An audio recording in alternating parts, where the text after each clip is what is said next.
Dear colleagues, ladies and gentlemen, it is a distinct honor to welcome Mr. Xavier Bettel, Minister for Foreign Affairs and Foreign Trade of Luxembourg and Chair of the Committee of Ministers, to this Assembly.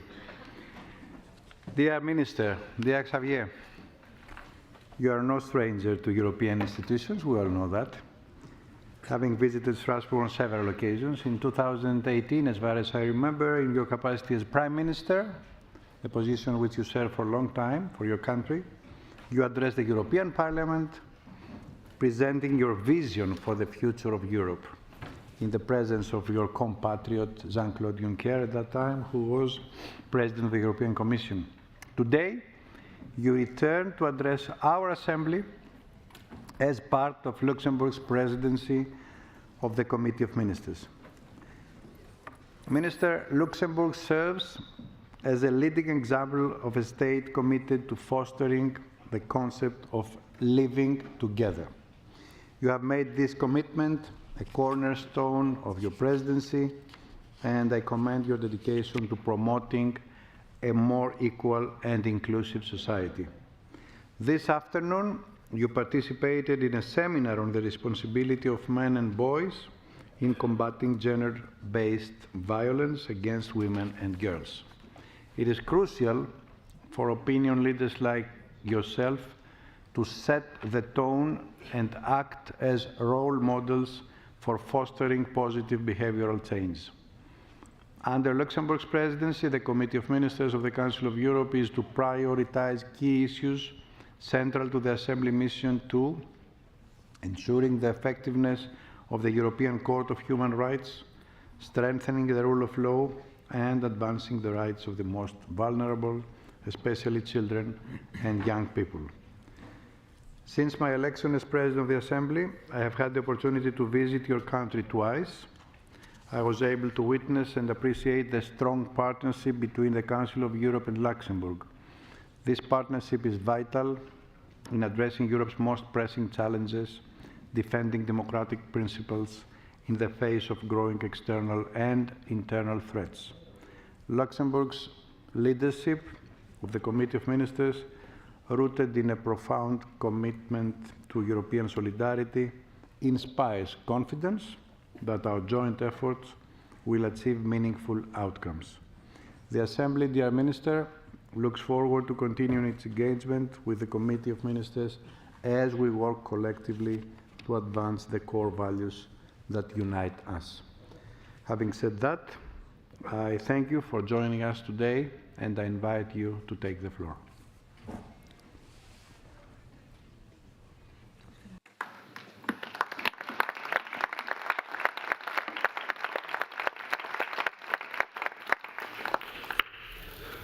Mr. Chairman, dear members of the Assembly, dear Secretary General, firstly I would like to congratulate you, dear Chairman, because if I'm right, you just have been reappointed as Chairman of this Assembly, and also to congratulate Alain Berset, because it's the first time I'm able to take the floor here, to congratulate you also as your nomination and election as Secretary General also of the Council of Europe. And the first thing is, I have to tell you to be able to speak in front of you today, when we celebrate the 80th anniversary of the liberation of Auschwitz, is a strong symbol.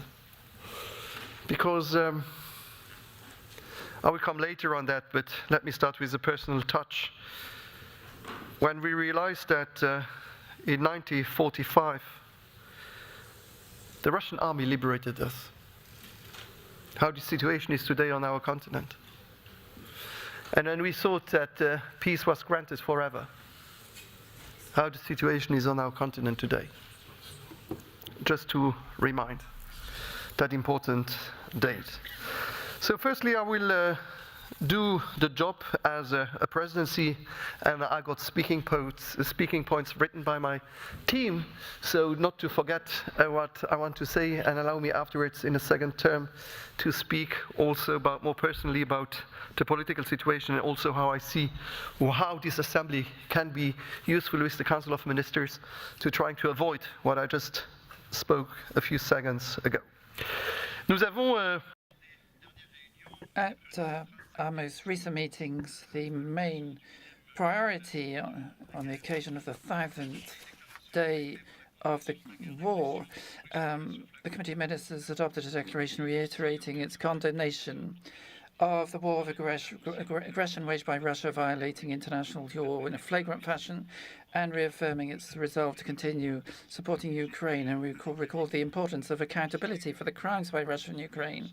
At the summit in Reykjavik, we also reached an historic agreement on the creation of a register of damage for Ukraine, to which 43 states and the European Union have acceded. This is the first phase for an international compensation mechanism for victims of Russian aggression, and I also welcome the progress made in establishing a claims commission and a special tribunal on the crime of aggression in Georgia. As for Georgia, the Committee of Ministers has closely tracked the evolution in the political situation there following the 26th of October elections, and recent developments are regrettable. Secretary General Berset reported on the visit he made in Tbilisi at the end of December when he spoke to the Committee of Ministers. And the Committee of Ministers has been following the situation regularly with two debates in detail on the 11th of December and the 15th of January. Moreover, the co-rapporteurs for Georgia conducted a fact-finding mission in January. All bodies and entities of the Council of Europe are pursuing the same objective: to help Georgia to fulfill its obligations as a member state of the organization, so the human rights are respected and democratic institutions protected. Furthermore, the Committee of Ministers has repeatedly expressed its unstinting support for the sovereignty and territorial integrity of Georgia in its internationally recognized borders. And on the 27th of November, the Committee of Ministers held an exchange of views on the human rights situation in the Georgian regions of Abkhazia and South Ossetia on the basis of the 30th consolidated report of the Secretary General on the conflict in Georgia, a report which shows that the situation continues to worsen there. As regards Council of Europe action plans, in the field of cooperation, we've been regularly adopting action plans to help member states to harmonize their legislation and institutions and practices to bring them in line with the Council of Europe standards for human rights, democracy and the rule of law. Thus, on the 19th of November, we adopted a new action plan for Moldova spanning 2025-28. This action plan, to the tune of $30 million, was drawn up jointly with the authorities and civil society organizations. As regards Azerbaijan, the Committee of Ministers is gratified to learn of the resumption of activities for cooperation through the action plan, the implementation of which was suspended following the decision of the Assembly not to ratify the Azerbaijan delegation's credentials. And we must remain a platform of dialogue and hope that there will soon be common ground for the restoration of ties. We also welcome the initiative of the Secretary General to conduct reflection on the development of an ambitious action plan to revitalise democracy. And then, as far as finances are concerned, the Committee of Ministers adopted by consensus an adjusted budget for 2025, which for the second time running involves a real increase of human resources above inflation. The Member States displayed their resolve to equip the organisation with resources to fully implement the commitments undertaken in Reykjavik.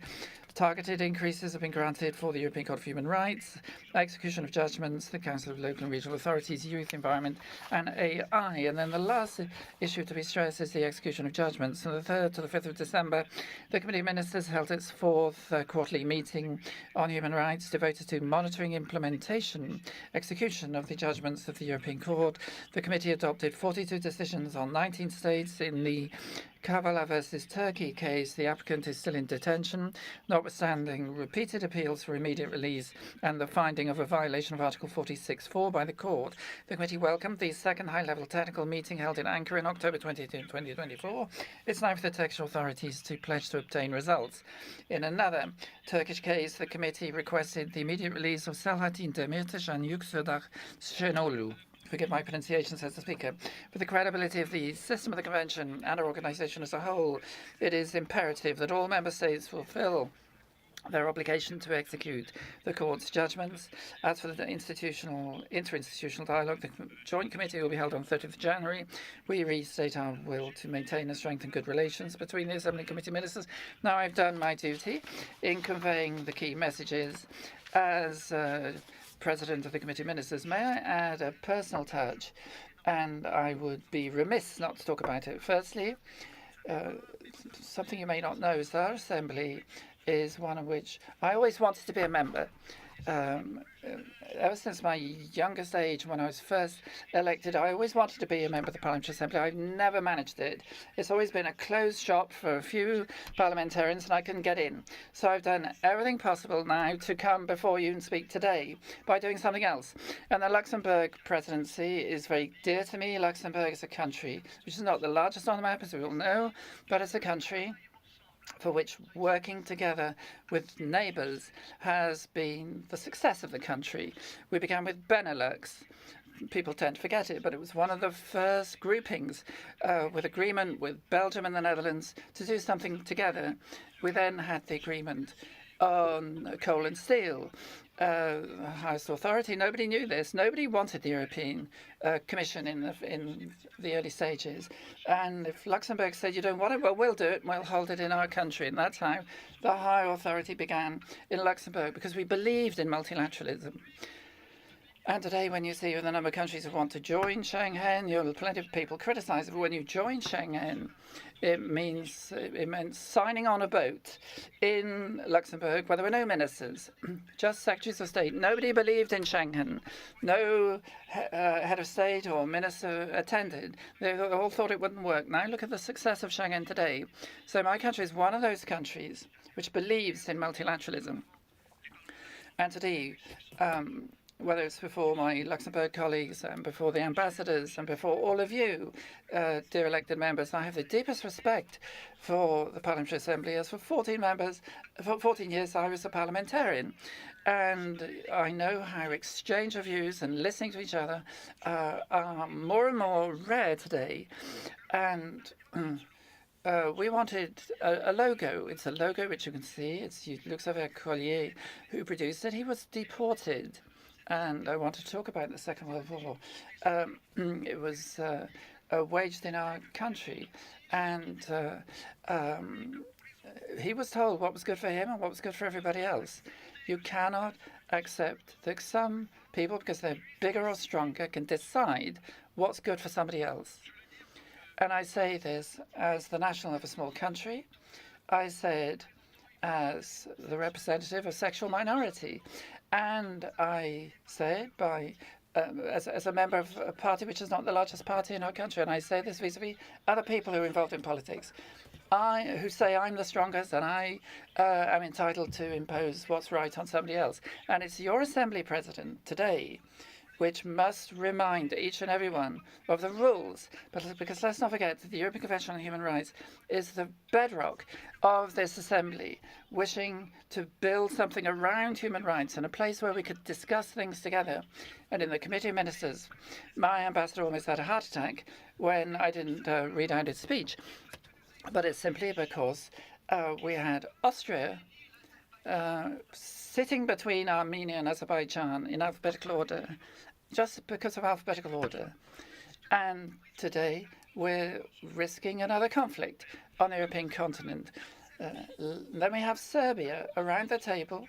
We know there's a situation with Kosovo there which is complicated, but we must have places where we can discuss things together. And when we talk about conflict, I don't have to talk about the conflicts in the Middle East. And yet we do need to address that issue. And I'm not talking about the conflicts which may happen in the DRC. And if we don't intervene and are not careful and just allow the strongest to prevail over the weakest. So for me, it's absolutely crucial for us to try to get around the table and have such possibilities for dialogue. I have every faith in the Secretary General. And I take the example of Georgia. Georgia was the biggest slap in the face I've ever had. I was Prime Minister when you decided that Georgia should be able to embark upon the entry procedure for the European Union. And then 3 weeks later, they started adopting laws against this, that, and the other, and against lawyers, journalists. And I am waiting to see a report to see whether or not the results are good or bad, but I don't see those results. And don't ask me to condemn an election just because I don't like the result. I won't do this for Georgia or anybody else. Either I have a report which says the elections aren't fair, and I'll be the first to say it can't be accepted in that case. The elections can't be accepted, but just because you say you don't like the results, I can't condemn them one way or the other. I'm not denying anything, but the behaviour of this new government in Georgia is reprehensible, notwithstanding the result of the elections, going completely in the opposite direction to what was committed to before the elections. That's something we cannot accept. And I hope, President, with your Secretary General, in the next weeks and months, you will place down conditions, if I've understood it correctly. You haven't shown them the door yet, and you want to have a dialogue with them. But the Georgian members of parliament must know they're responsible for the behaviour of the country and for the European future, which has been promised. It's in their hands. Nobody else. It's in their hands alone. Now, you can recommend this or that. You can encourage this or that to them. But there comes a time when decisions have to be taken. And I have every confidence in the Secretary General. I really want to thank him. I know he's going to keep committing himself to this process, and there have to be recommendations, but they need to be in the right direction. So living together, culture, rule of law, these are the key priorities for our presidency now. Every now and again, people say, well, Mr. Bettel, what are you going to do about human rights in this country or another? I'm not going to give lessons to other people in the world about what happens in our country. But look at some of our countries before we criticize people at the other end of the globe. We know very well that the rule of law is interpreted a bit like chewing gum or elastic, depending on the opinion you may have or the pair of glasses you're wearing. We have bedrock, we have values. Do you think it's normal for us to ask a question as to whether a journalist can write something without being locked up the next day, and for a judge to ask that sort of question? Even if he has to take a decision which may not be to the liking of the government because he may lose his job. But that's where we are now, even in Europe. So before giving lessons left, right and centre around the world, I think it's important for us, first of all, to ensure that the judgments of the European Court of Human Rights are actually executed. Otherwise, it's just whistling in the wind, a dog that only barks but never bites. So I think it's worth recalling all of this. And I also think that the protection of civil society players is also crucial, whether it's lawyers so they can do their job freely, and journalists, and support for the Convention on the Protection of the Profession of Lawyer, living together in inclusion. Now, I know today living together in inclusion commonplace parlance, people in your parliament, some people even saying, well, diversity may be a weakness, but I may not be the best place to say that diversity is a weakness, coming from minorities myself. I have a grandmother who was from the Russian Orthodox, somebody else who was a Polish Jew, somebody else who was French in my family who then became a Luxembourger. Today I met our good friend, His All Holiness, the Constantinople Pope, and I've not had to deal with many of these issues very often as a lawyer, but you have to learn from each other, see what others are doing and learn from them. And what's important for me is for this diversity to move away from just being seen as an issue of fear. Now, I've been in the presidency, but may I just say that we must reply to people who are afraid, who are fearful, that they may never find the solution. You need to get round a table, discuss things, and draw out their fears and dispel them. And more often than not, the shortest question may require the most complex answer. Where if you're a true Democrat, whereas if you're a populist, you may have the most complex issue with a simplistic answer. And that's why we as Europeans must have a proper social dialogue. And mediators can play a key role in having influence. And then fact-checking as well, checking the accuracy of something. If it's not a precondition, then we're going to have problems there as well. But what's important for us, I think, is to continue to champion diversity, especially the most vulnerable groups, and give support to the Commissioner for Human Rights.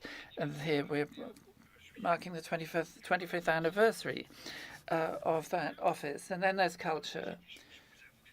Now, I must confess something which I probably shouldn't tell you about, but I was involved in culture before I joined the political world, and I met Minister Berset at the time when I became culture minister. He was culture minister in Switzerland. I went to an exhibition, and I automatically said, I don't like the look of this. And he had the reaction of saying, you may not like it, but it's not your role to determine what is beautiful and what's ugly. And that's what's important with the diversity of culture. There isn't a cultural orthodoxy which must please everybody. It may please me and not please somebody else. So it had to be explained that it was complex, interesting, and I should tell people you should reflect. And then I was at an exhibition a week later, and there was me saying, look, it's much more complex, whether you like it or not. So there's this link this tie in our society, this bond, and culture must hold and prevail. And we shouldn't see exclusivity of one culture over another. There's no definition of what culture is. Someone's culture may not be somebody else's culture. And the treasure in the European Union is this cultural diversity coming from different horizons, different languages, different cultures. And more often than not, when you talk about European capitals, and I'm in one here, I say, no, we have 3 administrative capitals, but we have 27 capitals in the European Union. Each capital is a European capital with its own culture. And stop trying to give grist to the mill who try to say that everything comes from their capital in order to make them emblematic of the whole of Europe. So I said I was only going to speak for 5 minutes. I spoke for 15, but never mind. But I wanted to say that for 25 years I've been trying to get into this room, and I finally get to speak here. And what else was I going to say? Ambassador, what else did you want me to say? What did I say? I was talking about the European. 46 is here. 27 is back in the European Union. You're flustering me now. But the point is, President, that we're going to have a meeting in Luxembourg, and next week I'm going to get in touch, because the advantage of a small country is that it has ties with all sorts of people. So I'm going to call my Kosovar colleagues and my Serbian colleagues. I'm going to speak to my Azerbaijani colleagues and my Armenian colleagues. I've also planned to go to Ukraine. I think it would also be important for me to go to Georgia and possibly even Moldova. But there's only 24 hours in a day, and a week only lasts 7 days. But perhaps we could have this dialogue between each other. I do believe in dialogue. And whether they're ministerial meetings or diplomatic meetings or parliamentary assemblies, I believe in exchange of views, respect, and listening to each other. And let us not forget, and I say this to you today,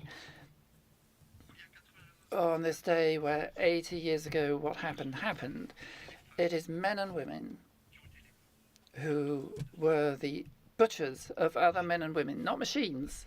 It was people who butchered other people, who pressed the buttons, who deported people. It's the human being in the worst of human cruelty. And at the time we said, let it never happen again. Let's also be careful not just to try to be popular. Diplomacy and solidarity are crucial. And one day you may be strong and you may be weak a little bit further on in the future. Thank you.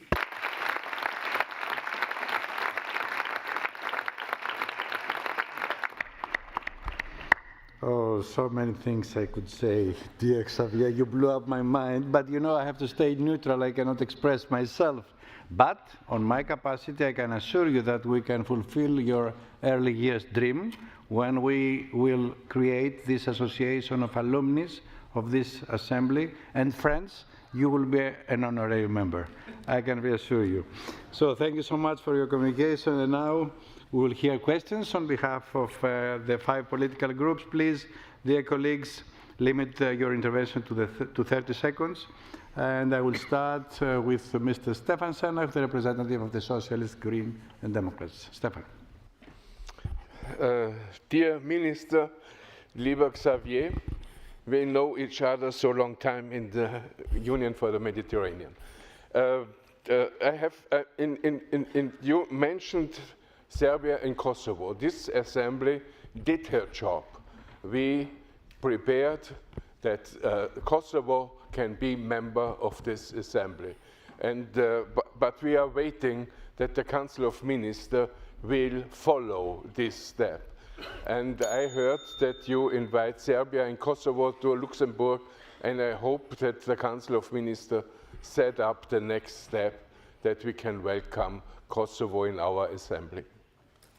Thank you, Stefan. Dear Minister, the procedure is that you reply after the representatives of the parties, of the political groups, and then I will group all questions to 3, and you will answer after 3 colleagues have already asked questions. So now you will reply to Stefan Senat, if you wish, and I'll go on. I have to tell you that it's a huge honor to see again my friend Stefan. When I spoke together about dialogue, we sat together in Euromed parliaments, where the North and the South discussed, not always easy, but we discussed. About the Kosovo, you have to know that for the moment they are in election campaign. And to be very frank with you, they don't move actually when the questions about the Serbian authorities, which was a precondition, in the right direction. So I will take contacts now again with Mr. Kurti to see exactly what he wants. I think I won't get a formal statement before the elections, to be very frank again. And if there are efforts, we will do everything we can to do it. But if not, I know that in the Council of Ministers I won't be able to get further, to be very frank.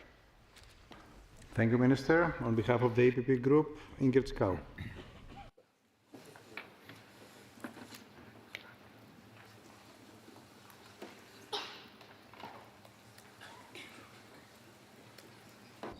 I'll come back. Maybe Ingrid is not in the room, but let's go to the European Conservative and Patriots, Oleksiy Goncharenko.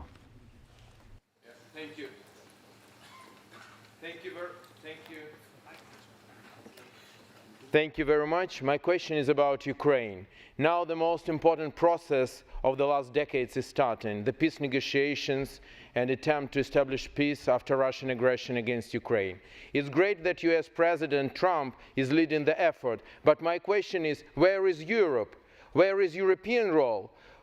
Will Europe be at the table, or Europe will be on the table, being divided like it was 80 years ago in Yalta?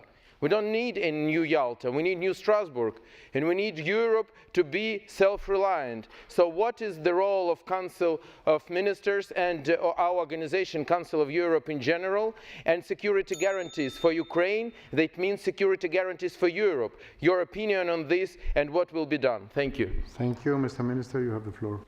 So now as a former Prime Minister, just again, as this is a personal opinion, the fact was we had the discussion since some years now about the accession of NATO, for Ukraine to NATO.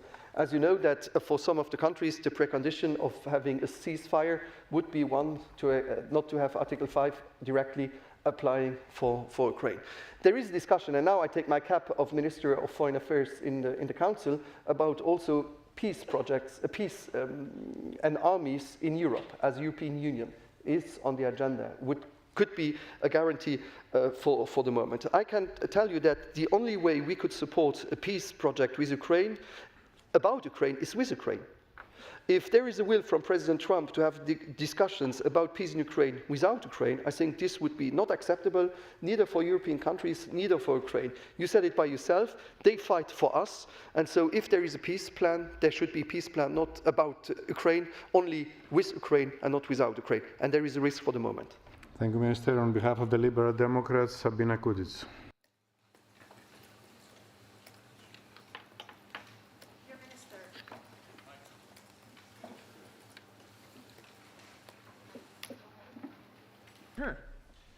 Dear Minister, thank you for your lively and inspiring introduction. In one of your interviews, you said you want to say Europe first.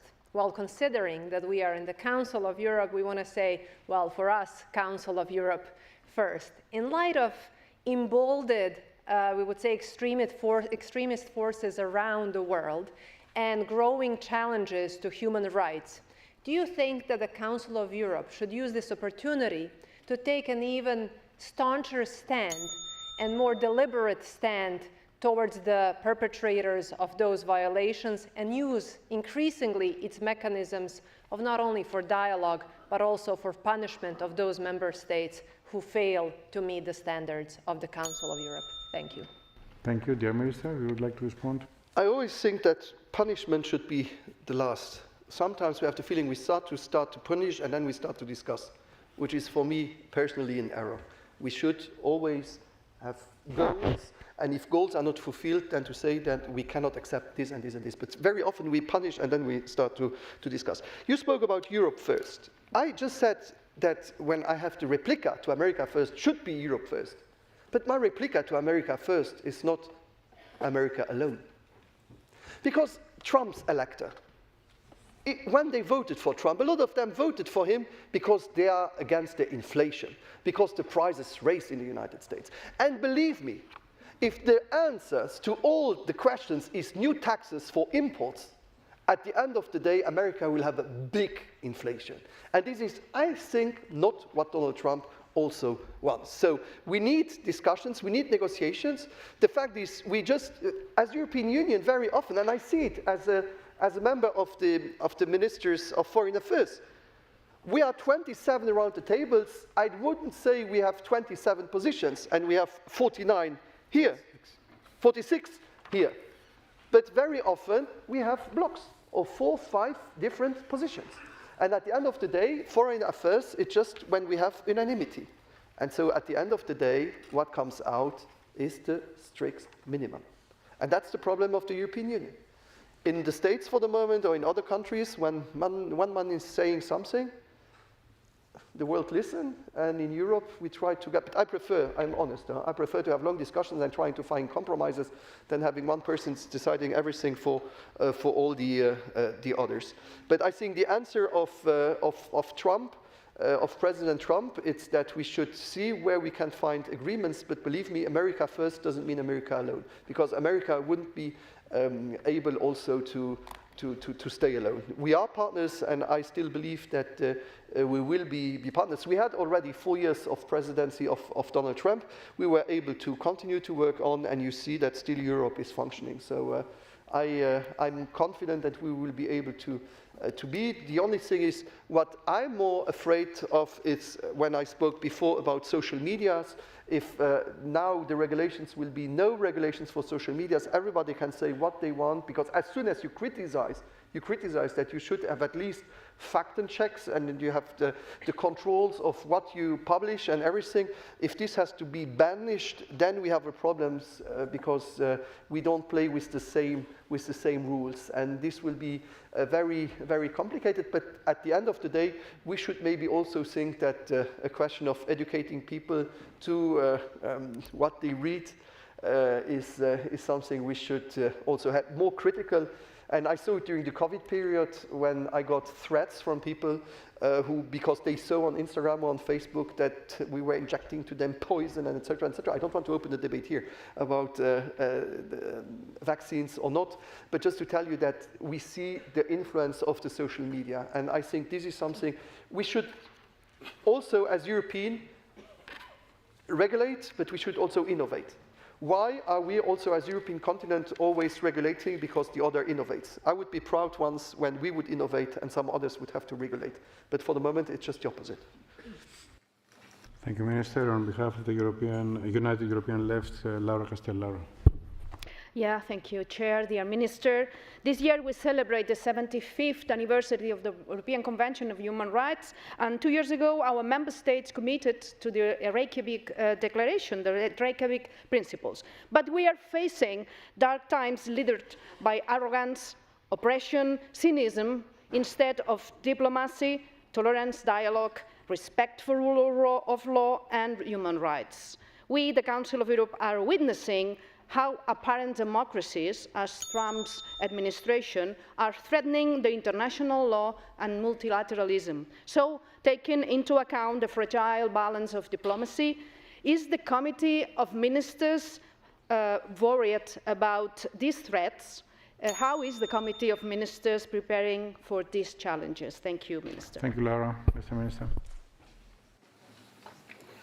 This has not been discussed in the Committee of Ministers yet, but just to tell you one anecdote, but this is also now as a Luxembourger. Trump's first administrations want to put taxes on electrical cars coming from Europe. And at that time, we had the president of the Commission called Jean-Claude Juncker. He went there and he was able to discuss with Trump and to avoid taxes for European products. So I believe we should always have dialogue on the agenda, and sanction and reaction should be not out of the agenda, but should not be our priorities. For the moment, nothing. There have been threats. I met also some Danish colleagues. I know that they don't know what is going to happen next. But for the moment, there have no been decisions taken directly there where they have the information that would be directly harming us. But we need to react. We cannot, with Donald Trump personally, we will have to find the right balance between being strong enough not to be eaten, but to be ready to discuss, not to be killed. So you can choose. But I prefer that he's hungry enough and that he doesn't want to eat us before killing us. So, and the fact is, I'm sure through negotiations and discussions that we'll be able to find solutions. But it's a fact, he has been elected democratically. We won't change the things. We won't change the things.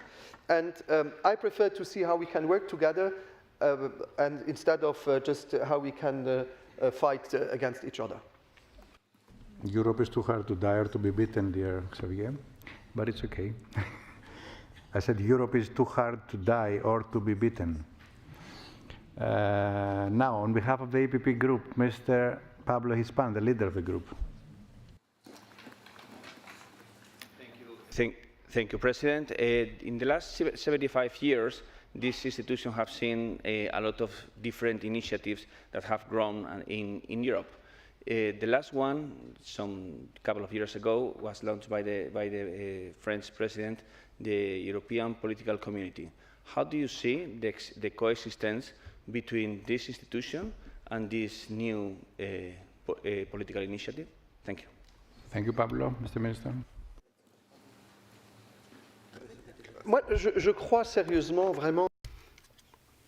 I very much think, well, I was amongst those who were of the opinion that the meeting of the, or when we have meetings of the political committee a few times per year, that we talk about very important things. I remember that we tried to organize them we tried to create meetings between Serbia and Kosovo, between Armenia and Azerbaijan. I think it's important to try to create as many dialogues, platforms for dialogue as possible.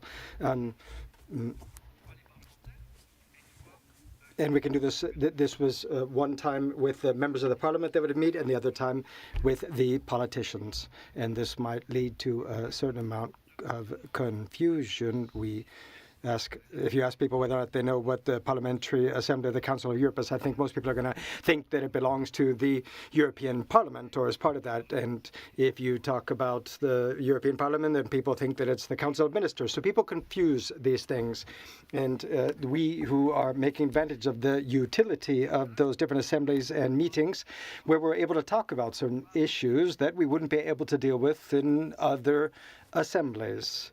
Any platform for dialogue, in my opinion, is important and must be used. I can remember at the very beginning there were certain countries that were not invited to the first meeting or the first meetings that we had, and I was part of those who lobbied to make sure that all countries, no matter how small or big they were, could participate in those meetings and engage in an exchange throughout the continent. We've seen what happened with COVID as well.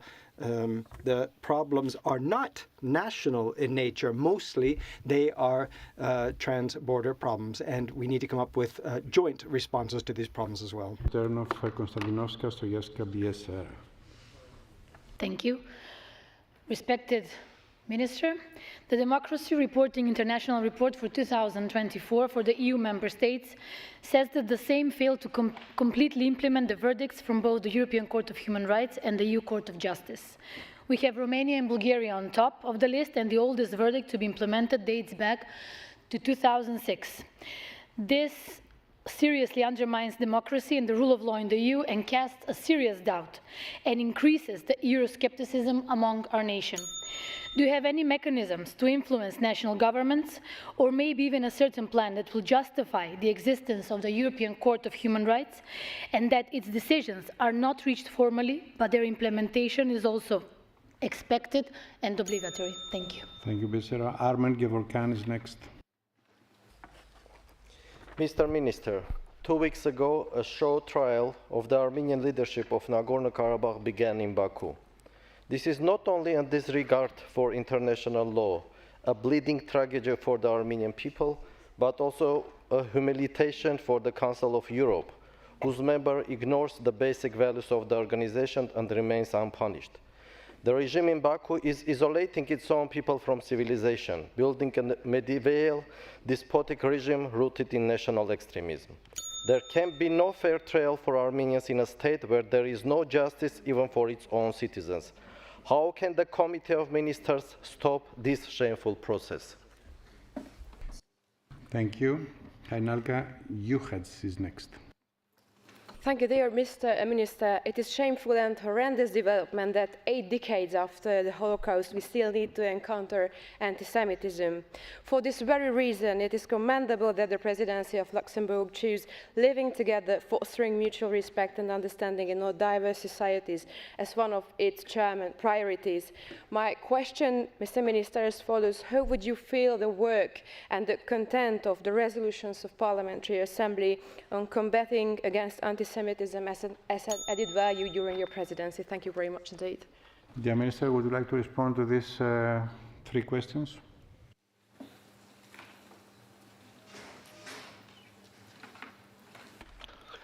Monsieur le Président, alors, la première question. Chairperson, the very first question had to do with the issue of the judgments. And very much that is one of the priorities of the Luxembourg presidency of the Committee of Ministers. So I want to stress the importance of the European Court of Human Rights and the obligation for all member states to execute the court's judgments in full. In the Committee of Ministers, we have a unique role under Article 46 of the Convention to supervise the execution of the European Court's judgments. We can't forget that, of course, the Convention is our foundation. Approximately 80% of all violation judgments given by the court have been fully executed. And this very high figure explains why our system has been called one of the best systems of human rights protection in the world. Nonetheless, challenges remain, of course. We can't rest on our laurels. There is a quantitative challenge, and I think the report of 2023 on the execution of judgments shows that there are more and more complex judgments, interstate cases, and that's why the number of pending cases, that in spite of this, the overall number of pending cases has remained more or less stable. So this is a permanent challenge, and that's why we've also asked there to be full and swift execution of the court's judgment by all member states, and that this be a priority of the Council of Europe as well.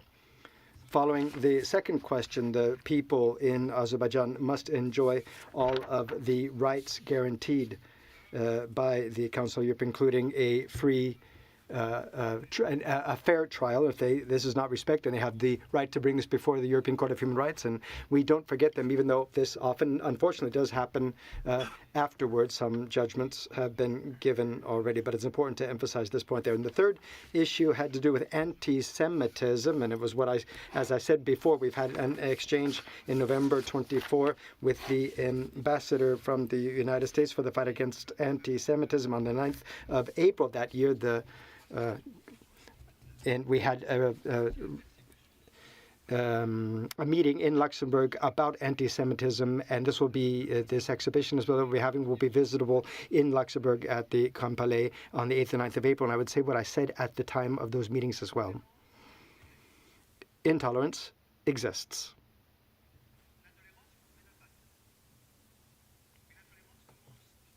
you can build tolerance.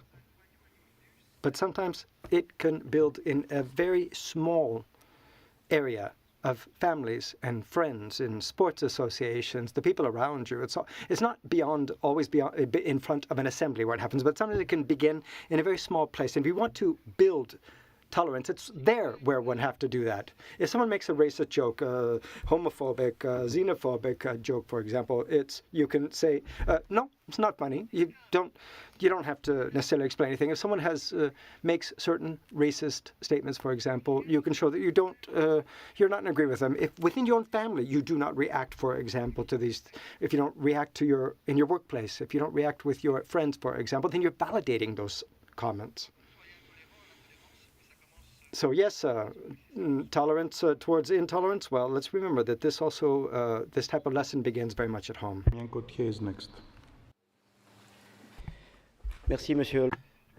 Thank you, President of the Committee of Ministers, Xavier. First of all, thank you, Luxembourg, because as you said, it's a country which has always been committed to multilateralism and the values championed in this House. And thank you to you. This may be the first time you've spoken at this assembly, but I very much hope it's not the last, because it's wonderful to hear someone speak with so much panache and vigor, as you did earlier. I wanted to ask a question about a mechanism which is important to this assembly and which is one of the priorities of the Reykjavik summit, and that is the compensation mechanism for Ukraine and the special tribunal for the crime of aggression, which this assembly has been pushing for. Where do things stand now internationally on this issue? Could you have the floor? Dear Mr. Bettel, thank you very much for your leadership and for promoting Ukraine's cause during a Luxembourg presidency. As a follow-up rapporteur on PACE resolution on the situation of children of Ukraine, I'm closely following the progress with the recommendations of PACE, and I would like to ask you about the Committee of Ministers' view on the recommendation to create a joint registry of individuals involved in the deportation, forcible transfer, or unjustifiable delay in repatriation of Ukrainian children, and in the unlawful adoption of establishment of guardianship over Ukrainian children. In the recent Committees of Ministers' reply to the recommendations, it was stated that it is difficult in the Committee of Ministers' view to determine what practical added value the proposed action would bring. How do you assess this reply? Thank you very much. Thank you, Lena. Peter Frick is next. Sehr geehrter Herr Vorsitzender, liebe Dear Chair and colleagues, on behalf of the delegation of Liechtenstein, I would like to offer my thanks to Mr. Bettel for the intervention given. And in connection with the Luxembourg priorities, young people in all levels to make sure that they're included in democratic processes. And then in March, we think the conference that happened in March was quite valued, and in particular in these times in which social medias as well as artificial intelligence are creating diverse changes in society. And with this new American president and the direction that is being showed by Elon Musk and Mark Zuckerberg, what, in your opinion, is going to be the biggest additional challenges that our young people will have to be dealing with when it comes to social media? Minister, would you like to respond now? Merci, Monsieur le Thank you, President. As regards the register of damage and the compensation mechanisms, I think that's one of the great successes of the Reykjavik meeting. And the Council of Europe is continuing to participate in intensive consultations in the limited group dealing with that issue and providing its technical expertise. And the members of that group have commended the Council of Europe for its efforts, particularly to help establish the special tribunal for the crime of aggression in Ukraine and support for subsequent efforts once the court has been set up. And the third meeting will be in February of 2025. Now, that's the official answer.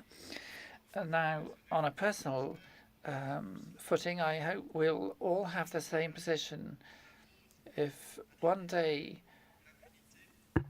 impunity is imposed, I hope that we will have the same courage in saying that it's not acceptable and there must be compensation. And the second question regarding Ukrainian children, Well, of course, that's a priority of the committee ministers, and our presidency has had detailed discussions in the committee ministers on this for children in alternative hosting structures in the Council of Europe and those illegally transferred by the Russian forces to the Russian Federation's territory or to Belarus or temporarily occupied areas, occupied by Russia, that is. All the crimes against children should be independently investigated and the perpetrators should not go unpunished in accordance with the general principle of international law.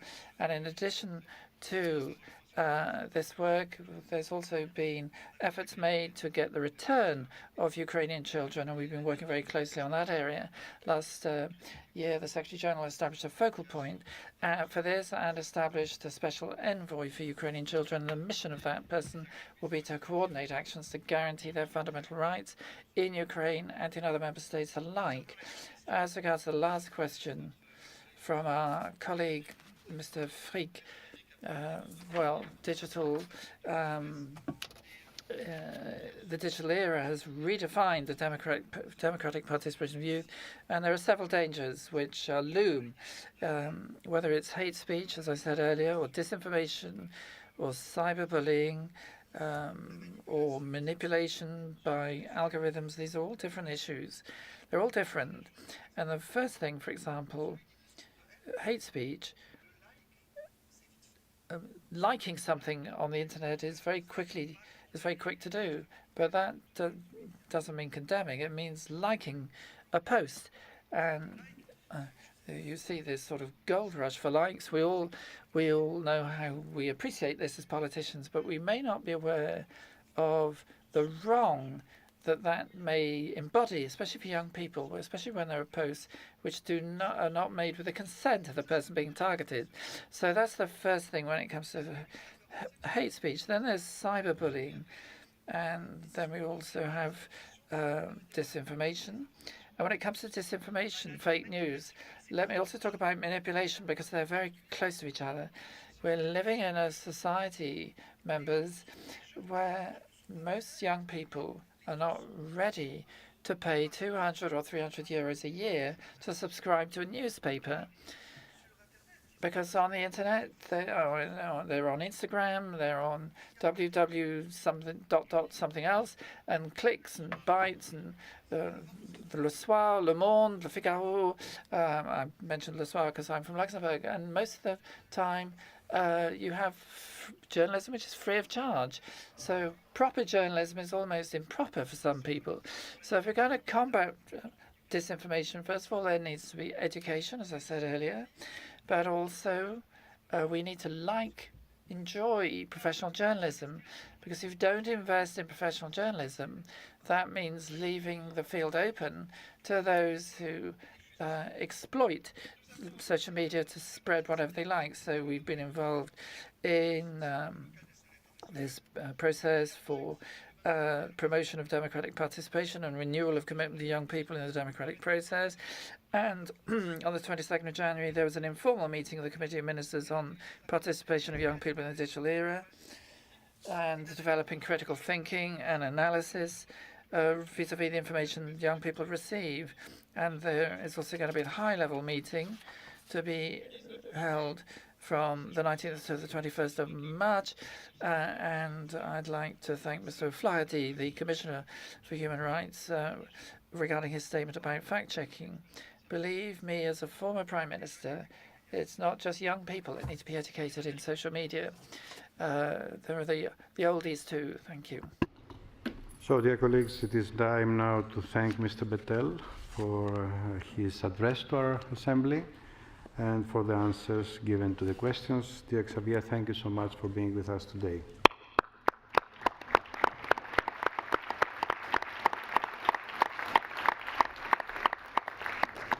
We now come to the joint debate on the progress report of the Bureau and the Standing Committee. With this, we will consider the report from the Ad hoc Committee on Observation of the Parliamentary Elections in Georgia. We shall also consider the report from the Committee on the Honouring of Obligations and Commitments by Member States of the Council of Europe on progress of the Assembly's monitoring procedure. The progress report of the Bureau and the Standing Committee will be presented by Mr. Pablo Hispan.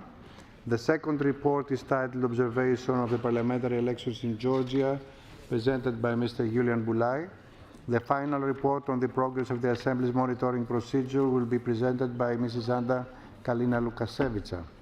I call now Mr. Pablo Hispan, Rapporteur, to present the first report. Dear Pablo, you have 7 minutes now and 3 minutes at the end to reply to the debate. You have the floor.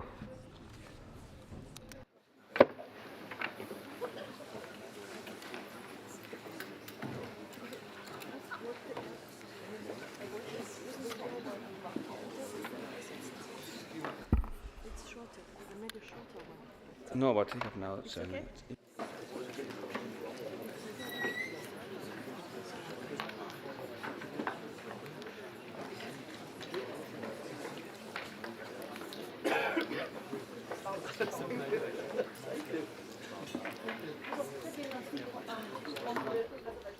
Okay, thank you, Mr. President. I'm honored to present to you the latest progress report on the activities of the Bureau of the Parliamentary Assembly. This report covers the period from the Bureau's meeting on October 4th, 2024, through to the pre-session meeting on 21st January 2025. It includes key decisions made by the Bureau during its meeting in Strasbourg, Luxembourg and Paris, as well as a glimpse into upcoming plans and priorities. I will on purpose limit my intervention to only a few issues. For obvious reasons, the Russian Federation wars on aggression against Ukraine remained our top priority. Our Assembly remains unwavering in its support for Ukraine, advocating for a just resolution and return of occupied territories and the restoration of peace, through, as President Rosopoulos poignantly noted, as we market the 1000th day of Russian invasion, the countless lives lost will never return.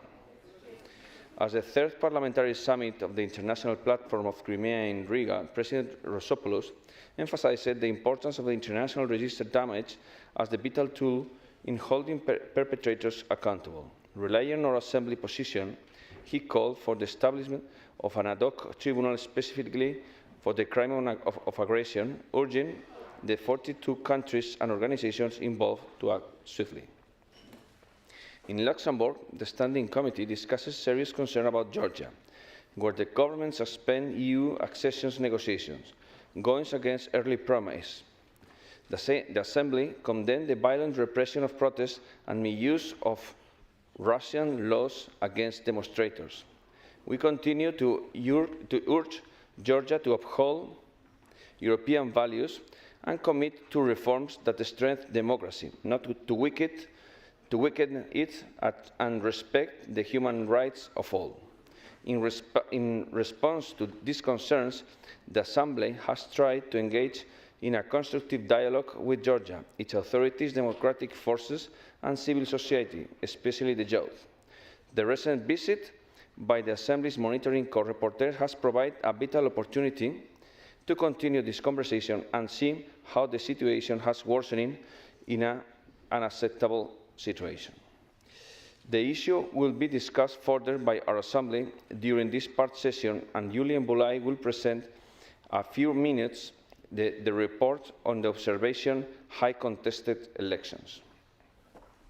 The issue of foreign interference also took center stage with a discussion on this threat to democracy. We must balance efforts to counter foreign influence while respecting human rights and democracy principles. Another key issue discussed was the growing repression in Azerbaijan, particularly the imprisonment of journalists and activists. The situation remains concerning, and we must continue to hold Azerbaijan accountable for its human rights violation. Let me continue by outlining some of significant Bureau decisions. In terms of elections observation, several reports have been reviewed, including those from elections in Moldova, Bulgaria, and Georgia. The Bureau has actively engaged in ensuring that the Parliamentary Assembly's observations remain transparent and credible, with an ad hoc committees formed to oversee key elections. Our Assembly will also observe the upcoming elections in Kosovo in February 2025. A particularly notable decision in this period is the approval of the creation of the Human Rights in Motion Award, which will be awarded quarterly in cooperation with 4 international documentary film festivals. This new prize is designed to honor filmmakers who create works that advance human rights and democratic values, a testament to the Assembly's commitment to using culture and the arts as tools for social change. The Bureau has also taken steps to ensure the functioning of the Assembly remains smooth, approving the schedules of meetings for the upcoming year and addressing key institutional matters. Looking ahead, the Bureau has set the stage for several important meetings, including the European Conference of Presidents of Parliament in March 2025, and has authorized various international visits and fact-finding missions in support of ongoing reports and resolutions.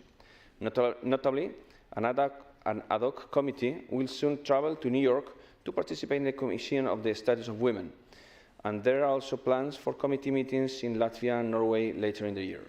In conclusion, these reports illustrate the ongoing efforts of the Bureau and of the Standing Committee to ensure that the Parliament Assembly remains active and responsive to the pressing issues of our time. From election observation to human rights advocacy, from gender equality initiatives to the planning of major international conference, the Bureau is laying the groundwork for continued progress in 2025. Thank you for your attention. Thank you very much, Mr. Hispan. And I'll call Mr. Julian Bulay, who is rapporteur on the report of observation of the parliamentary elections in Georgia. You have 5 minutes, Julian. Here you are.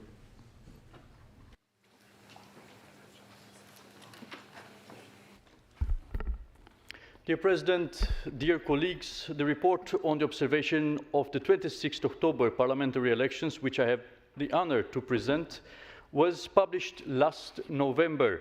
As such, it does not address the broader post-election political landscape, but provides an assessment of the electoral process. Our delegation consisted of 31 PACE members, eminent representatives from the Venice Commission, and also our monitoring report, Ms. Estrella and Mr. Kern. We cooperated with the delegations of both OSCE and NATO parliamentary assemblies, with the European Parliament, and also with ODIHR. These elections were the first held under a full proportionate system with the large-scale use of electronic devices, ensuring voter registration, vote counting, and the transmission of preliminary results. Georgian Dream secured 53.93% of the votes, and 4 coalitions overcame the 5% threshold to enter parliament. What did we observe during these elections? The elections were marked by high polarization of the political and media landscape, as well as deep antagonism between the ruling party and the opposition on one hand, and the ruling party and the president, the then president, Ms. Zurabishvili, on the other hand. We were concerned about hate speech against civil society and dissenting opinions triggered by the controversial law on transparency and foreign influence. There were cases of vote buying and double voting, especially in the rural areas, and breach of voter secrecy noted in almost a quarter of the polling station visited by the international observers.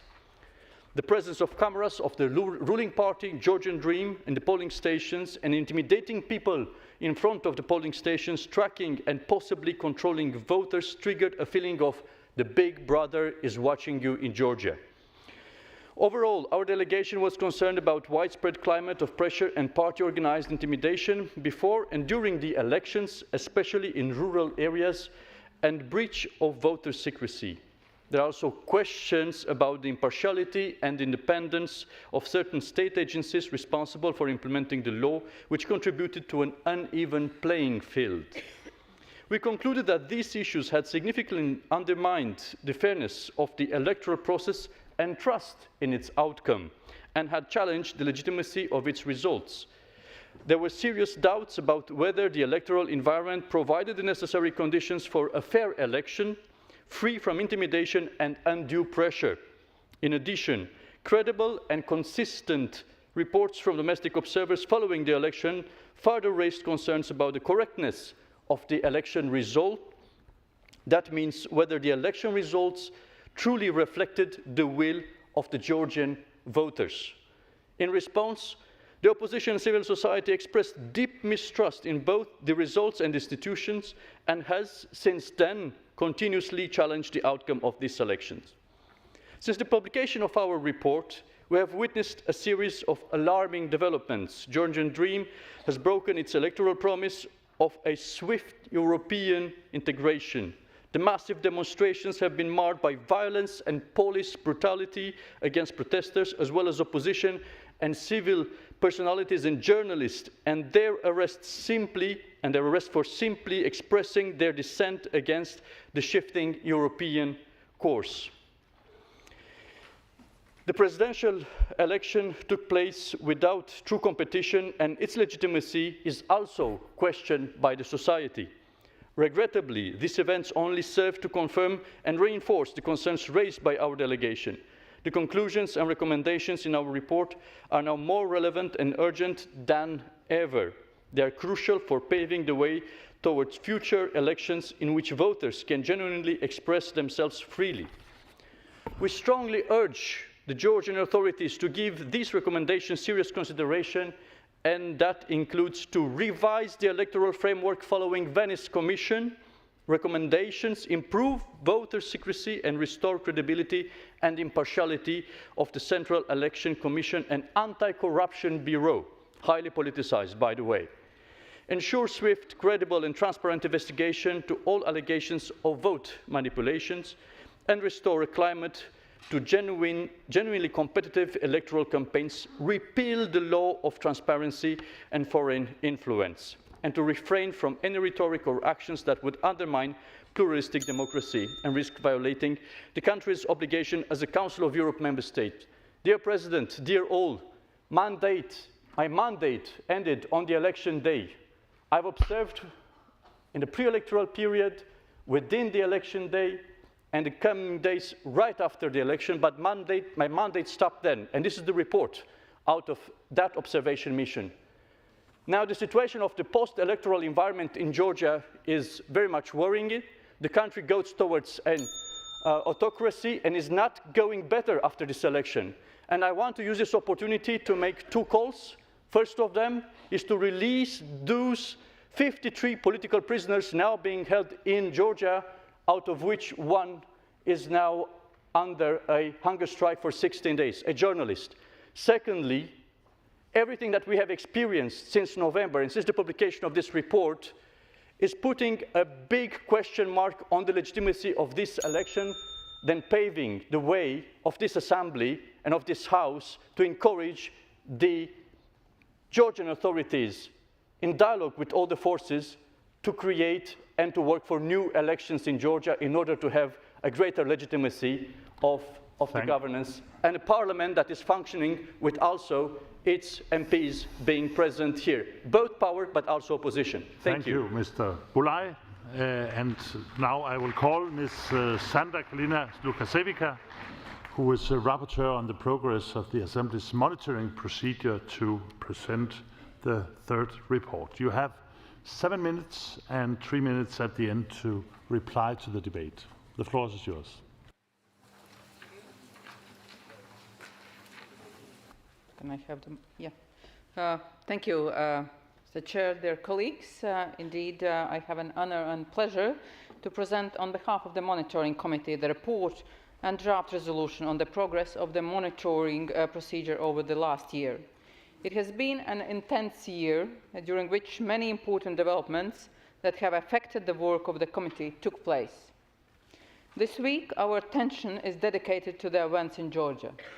Indeed, the situation has deteriorated dramatically over the last year. The Monitoring Committee was following the situation closely, and the rapporteurs visited the country twice during the year. And the committee submitted the report under urgent procedure during the October session. This morning, the Assembly challenged the mandates of the Georgian delegation, and the Monitoring Committee will prepare its opinion over the next 24 hours and present a report and resolution to the plenary this Wednesday. Last year, in January session, actually started with the challenge of the credentials of the Azeri parliamentary delegation and Monitoring Committee prepared the report where it highlighted serious concerns about the further deterioration of the state of emergency of democracy, rule of law and human rights in the country. So in the report, the committee stressed the unfortunate situation regarding continuing crackdown on political and civil society, as well as deplored the authorities' refusal to cooperate with the European Committee for the Prevention of Torture and Inhuman or Degrading Treatment. The Assembly, following the committee's recommendation, did not ratify the credentials of Azerbaijan. Unfortunately, the situation has not improved since then, and instead the Azeri authorities decided to declare persona non grata the 76 members of this Assembly. Next very important issue, the Republic of Moldova. Last year, elections took place in a crucial stage for country's democratic consolidation and Euro integration process.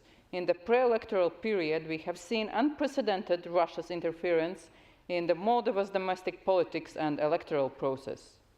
Russia used a wide range of methods, including large-scale voter fraud scheme, disinformation campaigns, training disruptive agents, and economic coercion. Moldova's authorities withstood the pressure. Nevertheless, it shows all the dangers awaiting the electoral process in the upcoming parliamentary elections this year.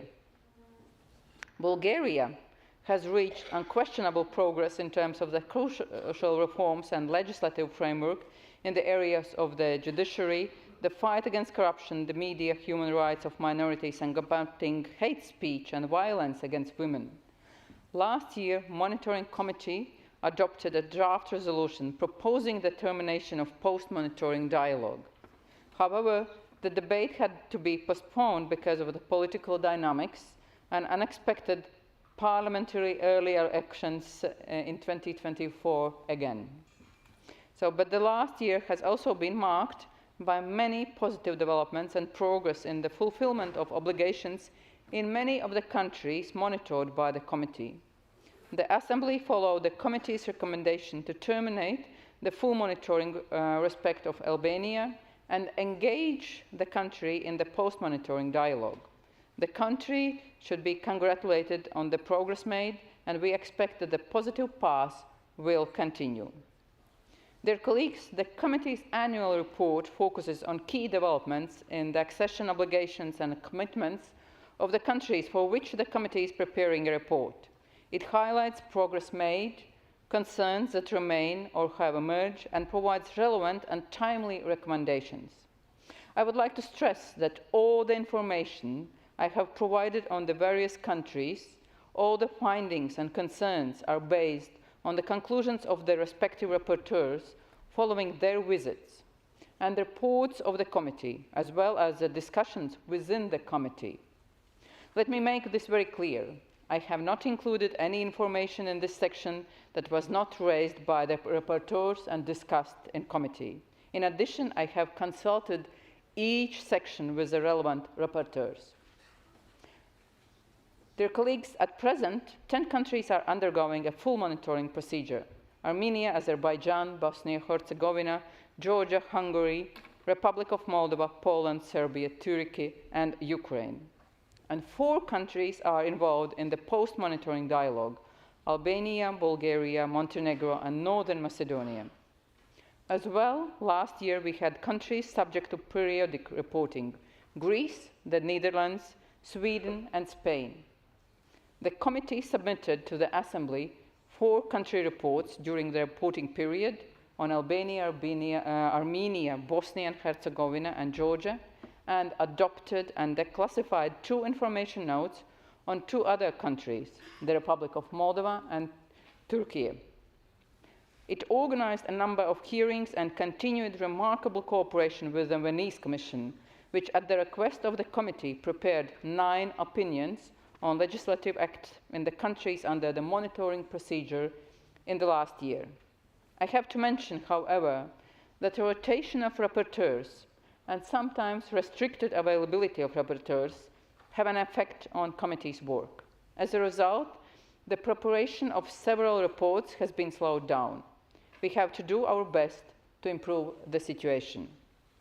Last year, the committee continued its reflection on the possible ways to increase its efficiency and impact in line with the important role it plays in the follow-up to the Reykjavik summit. In order to increase impact of monitoring procedure in the member states, I also propose to introduce a new practice of systematically translating monitoring resolutions and reports into the language of the country concerned. Dear colleagues, I took with high responsibility my time chairing this important committee during the first year of my mandate, and I would like to thank all the members of the committee and especially the rapporteurs for their cooperation and support. I know this will be a very challenging year ahead of us, and I am convinced that the committee will work with the highest feeling of responsibility to safeguard our values and protect democracy. Dear colleagues, I look forward to your comments on the committee's activities during the debate. Thank you. Thank you very much, Ms. Kalina Lukaševica. And we'll now hear the speeches from the political groups, and I remind the members that the speaking time is 2 minutes. The first is Mr. Schwab. You have the floor, Frank.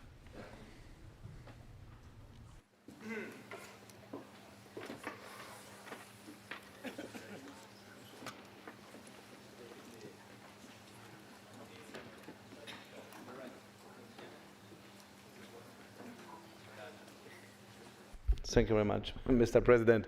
First of all, congratulations to the President Theodoros Rousopoulos for his re-election after one very successful year. The world is in a very difficult and dangerous situation.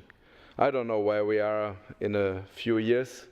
What I know is that there's a loss of trust in our organization, in the Council of Europe. Much more people know our organization, is my impression. And we saw the figures from the President he presented to us. And I think this has to do with something that people are a little bit hopeless in parts of Europe, and maybe the last hope is the Council of Europe, and the last hope at the end is the Parliamentary Assembly. We could speak about a lot of countries mentioned, and thank you for the rapporteurs for the reports here. I just want to mention one country who is not presenting the credentials this time is Azerbaijan. We didn't speak about it. Maybe this is for purpose. I just want to say we have to speak about it because they should come as soon as possible, but there are conditions: release political prisoners, follow the values and rules of this organization. We spoke about Georgia today. I hope they will not follow Azerbaijan very soon in the developments in the country, but it looks like that everything is going to the wrong direction. And we hear Julian Bulai's report.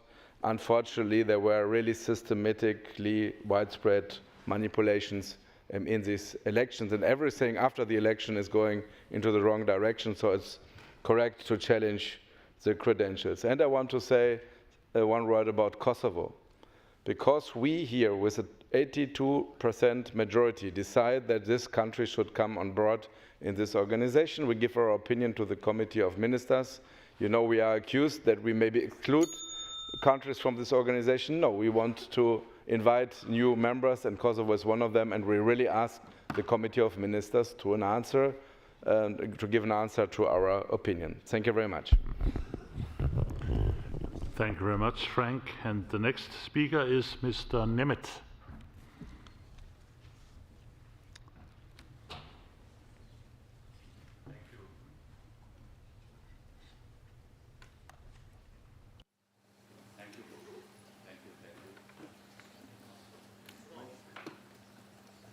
Right, okay. Thank you very much for the floor, Mr. President. I would like to congratulate the rapporteurs.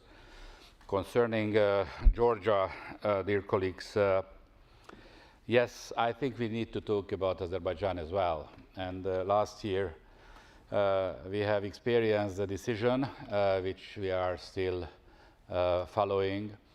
I think a theoretical decision on our side is we need to consider very seriously if challenging the credentials is an appropriate instrument or not to divert into right direction countries which we intend to divert. I think it is a nuclear solution. And I believe that it is not in the interest of the Council of Europe to lose every year one country. So I would like to urge ourselves to find more sophisticated instruments to influence member states. I don't think that challenging the credentials of Georgia is the right direction. I believe we need to maintain the communication with our member states. And I don't have any doubt that Georgia is under a very difficult geopolitical circumstances. We have not been living so close to Russia. We have our territory, 25%, has not been occupied by the Russians. They don't have diplomatic relations, and still there is an accusation against the Georgians that they are the puppets of Putin. Dear colleagues, I think we need to be a bit more understanding to the geopolitical realities. Secondly, concerning the 80th anniversary of the Auschwitz camp liberation, I would like to underline that now in the Middle East, the security of Israel should be the starting point, how we approach to the questions. And I think throughout the week we will have the opportunity. And obviously also the question of anti-Semitism in Europe and the possibility to create appropriate conditions for the Jewish life in the continent is our obligation. Thank you very much for your attention. Thank you, Salt. The next speaker is Ms. Kravchuk. You have the floor. Thank you. Dear colleagues, we are in a very important moment in this assembly. Many countries are watching us. Many people are watching us. And I truly believe we cannot do business as usual. We, the organization and the Parliamentary Assembly of Organization that has in the core values the human rights, cannot tolerate the gross violation of human rights in member states. About Georgia, we did have a great speech and report of Julian Bulai, and he mentioned that his mandate ended at the election day. Just ask yourself truly, did the situation get better after the election day? No, it got worse. Should we react to that? What should we say to these people that are protesting right now on the streets? Do we legitimize the violation of their rights when they are being taken to prison or arbitrarily arrested or beaten on the street by unknown armed guys? Yesterday, we had so-called elections in Belarus. Well, guess what? If Georgia loses the NGOs, if Georgia loses the freedom of media and the opposition forces, it can eventually turn to Belarus. So we should be firm on that. And also, I would like to refer to the words that Mr. Bettel said about the situation with Ukraine and the aid to Ukraine, that the peace formula and the peace negotiations should include the Ukrainian interest. Well, I want to add to that. It has to include the European interest. It is a war on the European continent, and Europe has to be united on the just peace for Ukraine. Thank you so much. Thank you very much, Xavier. And the last speaker from the political groups is Mr. Hanko. You have the word. Vielen Dank, Herr Präsident. Thank you very much indeed, President. Indeed, in the course of the last 3 months, much has happened. We've had a number of elections that were held that deemed controversial. Then there's the elections in Georgia that were just mentioned. There were presidential elections in Romania, challenged by the Constitutional Court. And in the Presidential Committee in December, we decided that we would call for an opinion of the Venice Commission that is now available online. That I think is very important. And when elections are cancelled or when credentials are called into question, the question is on what basis? And the basis in Romania, at least as I see it, was very unclear indeed.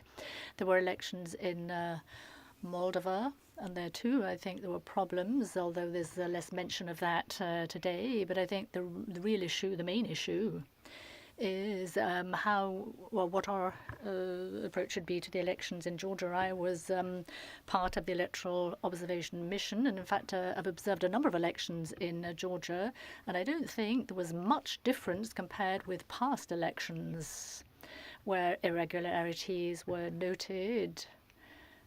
I mean, I've been head of an electoral observation mission like Julian Bulai, but in terms of the difference with past elections, I think we shouldn't give the impression or give rise to the impression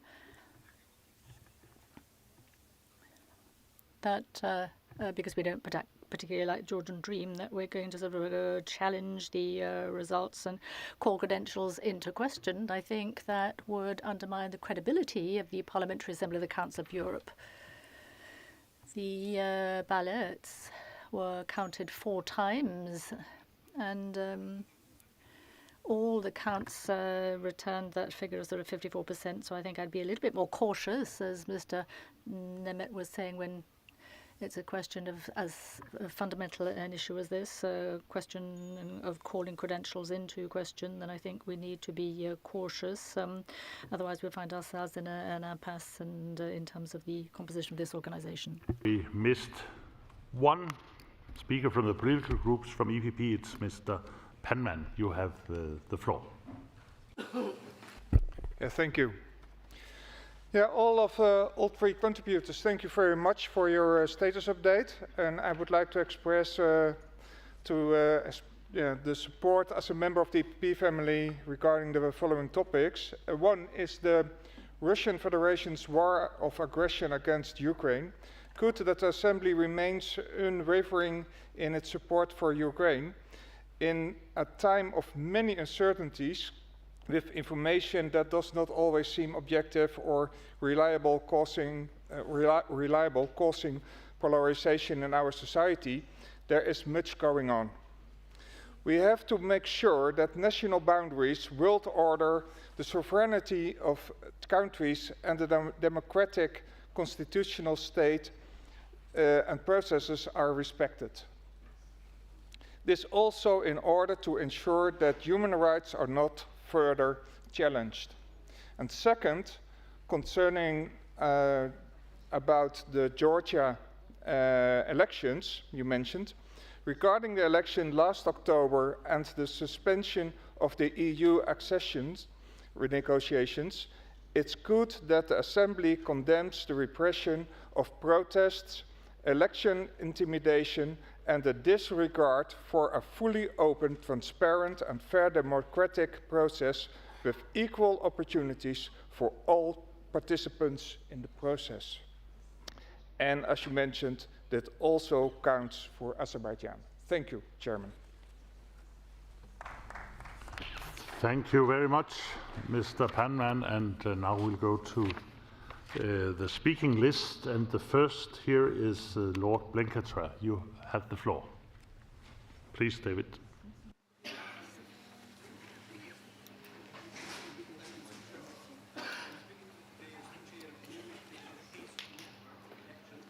Just wait, David, we need to have you on speakers.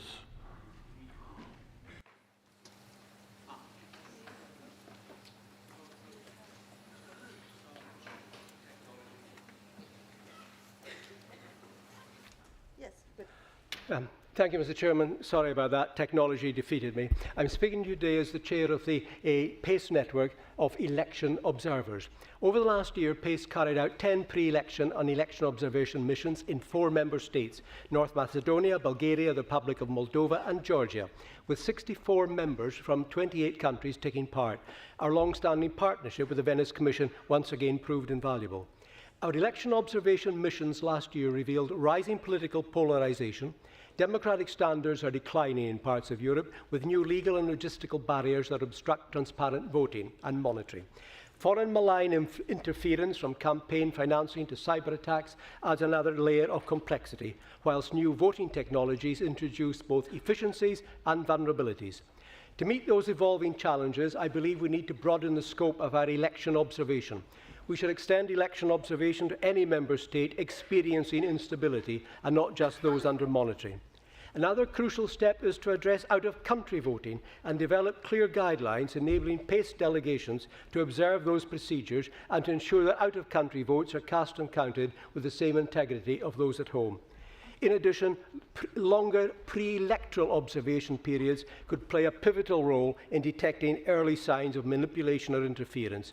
That, I suggest, has to be a top priority, to assess irregularities in the run-up to polling day which impact on the freeness and fairness of the election. We have detailed objective criteria to assess all behaviour on polling day, but as we've all seen on many occasions, polling day operations may have been free and fair, but in the run-up to the election, the government or president may have imprisoned their opponents, taken over the media, commandeered government resources, amended election law to disadvantage opponents, and packed the Central Election Committee with their supporters. We need to take that into account, as well as polling day behaviour. Of course, Mr. Chairman, all this requires resources. We need to guarantee adequate human and financial resources so that our brilliant PACE teams on the ground have the training and tools to do our observation duties. Mr. Chairman, I don't have the time to explain more of the report we're presenting today. I would commend colleagues to read it, and if you don't want to read the whole thing, read paragraphs 54 to 62, which set out our challenges and our conclusions. Thank you, sir. Thank you very much, Lord Blinkeltra. Next speaker is Mr. Marie. You have the floor. Monsieur le Président, President, colleagues, I actually took part in that mission to Georgia in October, and I fully subscribe to Mr. Boulai's conclusions. The incumbent government manipulated information, ratcheted up the pressure, falsified results with a view to illegitimately hanging on to power under Russian influence to push ahead with its efforts to distance Georgia from the European Union at a time in which it just achieved candidate status. The overwhelming majority of Georgians are in favour of joining the EU and subscribe to the democratic values of the Council of Europe. Thousands of people turn out on the streets day in, day out. And rather than looking at a solution to this crisis, the powers that be are embroiled in increasingly violent repression. It's inconceivable, therefore, that we approve the credentials of the Georgian delegation for this part session. We must stand firm. I believe, however, that we must not burn bridges. We have to keep open channels of dialogue and appeal to reason, put pressure on the government to restore the rule of law and to launch an inclusive process with the opposition and civil society to create the kind of environment which is conducive to the holding of fresh elections as soon as possible. And I think we can work together to make sure that Georgians live in a fully fledged democracy. Thank you. Thank you very much. And the next speaker is Mr. Pavik. You have the floor.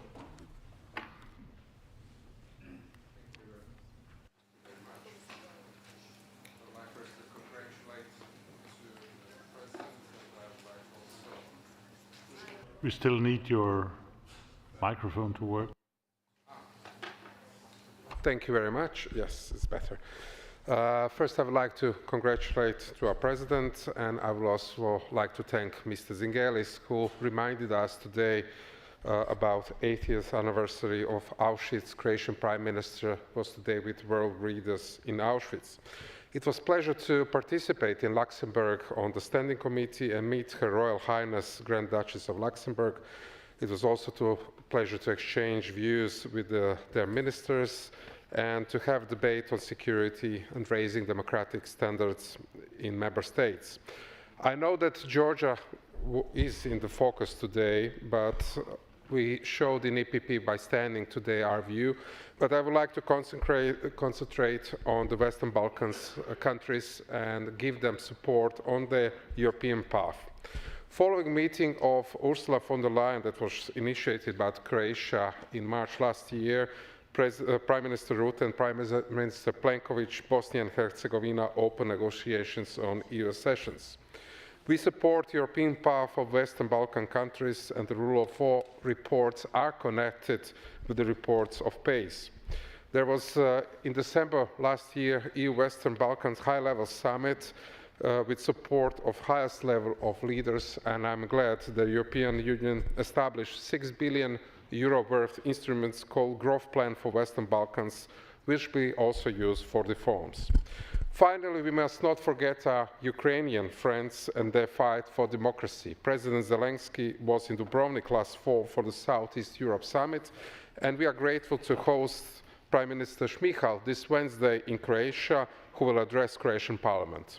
So let's work together for peace and democracy. Thank you very much. Thank you so much. And now I call Mr. Kern to the floor. You have the floor, Mr. Kern. Merci, Monsieur le Président. Thank you very much indeed, President. Colleagues, I'd like to begin by thanking our colleague Julian Boulay for his report as head of the Parliamentary Assembly delegation during the electoral observation mission to Georgia, in which I participated in October. I've already spoken out in June on a draft motion on the challenges to democracy in Georgia. I spoke in my capacity as co-rapporteur on Georgia. I spoke co-rapporteur on behalf of the Monetary Committee. I spoke about my concern following the adoption of the law on foreign agents incompatible with European standards in terms of democracy and human rights. This concern that I also voiced in respect of the intimidation campaign targeting demonstrators and journalists, that concern, as I say, only increased following what I was able to see during the electoral observation mission, and also more recently between the 14th and 16th of January. These legislative elections, the first since Georgia obtained EU candidate status, de facto were a referendum on Georgia's democratic trajectory and its alignment on standards abroad. The fraudulent results are therefore an additional brake on Georgia's progress towards the adoption of European acquis, although its membership process was already frozen in June 2024 from the adoption of the law on transparency and foreign influence. The report of our colleague shows that the law, in fact, and its adoption had a negative effect on the conduct of the elections. And I regret that Georgia seems to be moving away from democratic conventions.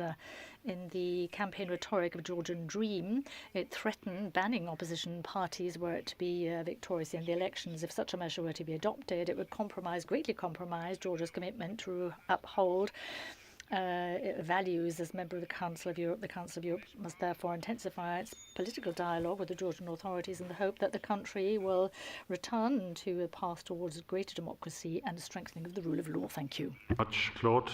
And now I call Madame Estrella to the floor. Thank you, Mr. President. The recent elections in Georgia, which should have been a reaffirmation of the Georgian people's trust in the democratic process, have instead cast a shadow over the country's future. These elections are the first elections since Georgia gained its independence from the Soviet Union that take place under a fully proportional election system. Most opposition parties, as well as those in the ruling majority, presented joint election lists to avoid losing the votes of parties that do not pass the 5% threshold. The elections took place in a context of deep political polarization in a completely divided society, as well widespread social discontent due to the adoption of controversial legislation. Reports from independent observers, civil society and opposition parties in Georgia have raised serious questions about the integrity of these elections. Allegations of electoral manipulation, voter intimidation, and irregularities have shaken public trust in the democratic process. However, some PACE teams reported that they did not observe any irregularities on election day. In my opinion, the election day was well organized, which does not mean that all the electoral process took place in accordance with the parameters defended by our Assembly. I urge this Assembly to take a clear stance and to send a message to the Georgian government, the opposition, and most importantly, the Georgian people, that we stand with those who fight for democracy, for the rule of law, and for fundamental rights. The people of Georgia deserve a peaceful and democratic future. We must remain committed to supporting Georgia on its path to deepening democracy and joining the European Union. Thank you very much. Thank you very much, Edith. And now I call for Mr. Lipke to take the floor. Maybe Mr. Lipke is not present. Then we go to the next, which is... Okay. Excuse me, Jan Filip Levitsky from Poland. Is it time for me or no? Yes, it is. Okay, thank you very much. Mr. President, dear colleagues, first of all, I would like to thank all the participants of this debate about Georgia. That's a very important debate. Why this debate is so important? First, because we have to fulfill the role for which, among other things, our assembly was established.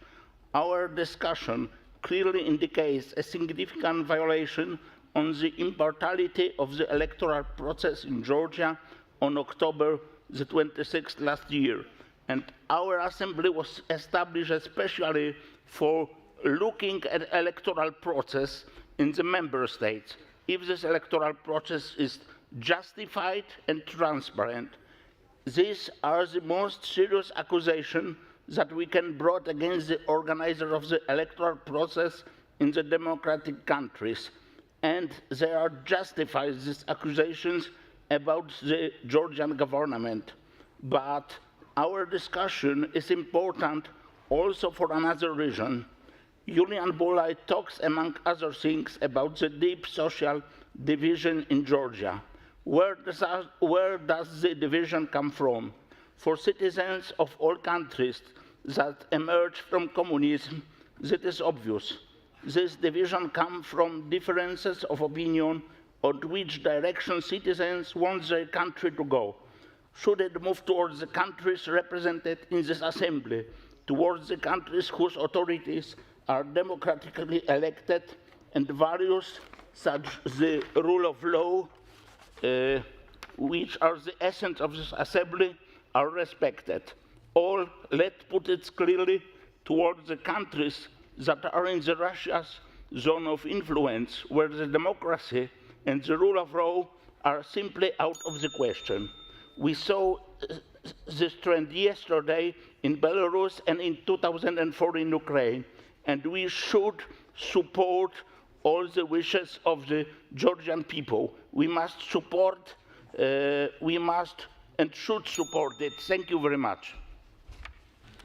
Thank you very much, Mr. Lipke. And the next speaker is Ms.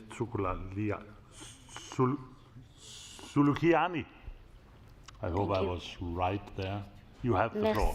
Merci, Monsieur le Président. Il ne peut pas y avoir... Thank you very much indeed, President. It can't be a case of fraud when you have 800,000 votes between the party which wins the elections and the second-placed party. It can't be fraud when votes are recorded using electronic technology. And all that equipment was installed by Western companies, I would add in passing. And we had a Western company, not a Russian company, which confirmed that no fraud was possible thanks to that technology.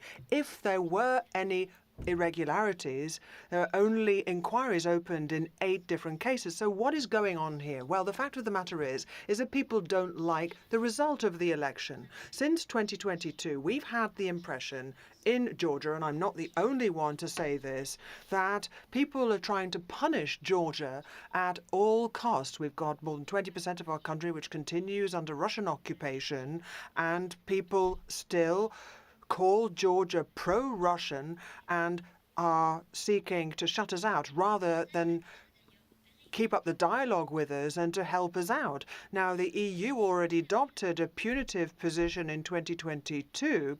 Now, they opened up to Ukraine on the grounds that there was a war going on there. Now, we haven't had any official justification, and we've actually not embarked on any kinds of accession negotiations. So it's quite wrong to allege that when people say that it was from our side that those negotiations were suspended. Negotiations have never even existed. So we have people who refuse to take up their seats, and we have had people who have been calling on the government to stand down, people outside the parliament, and we have now delayed that vote until February, hoping that work will commence in the interim.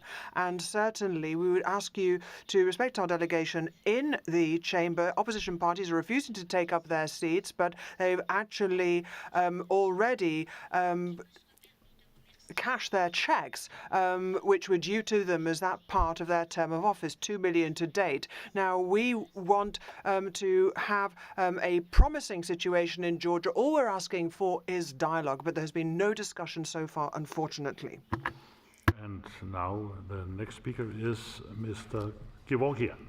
You have the floor, please.